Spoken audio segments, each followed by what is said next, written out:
Hi guys! Welcome back sa aming channel. For today's video nga pala guys, pupuntahan natin ang isang sikat na falls na matatagpuan lang dito sa Almeria, Biliran. Kaya samahan nyo kami dito sa Ulan-Ulan Falls. Wow! Para makarating sa mismong Ulan-Ulan Falls guys, kailangan natin mag-trek ng mga 15 to 20 minutes. Huwag kayong mag-alala, hindi siya ganun kahirap.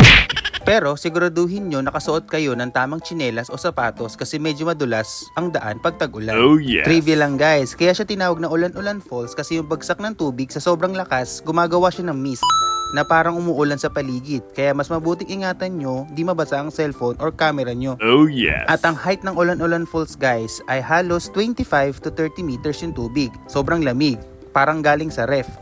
Perfect na perfect to lalo na kung mainit ang panahon. Tip lang guys, kung pupunta kayo rito, mas maganda kung maaga para halos masolo nyo ang falls. At syempre, leave no trace tayo ha. Kung ano ang dinalang basura, yun din ang iuwi natin. Keep Biliran beautiful. Oh yes. At pwede rin pala kayo guys magdala ng mga food trip dito. Wow! Without further ado guys, panoorin nyo na lang ganda ng falls. Ayun o.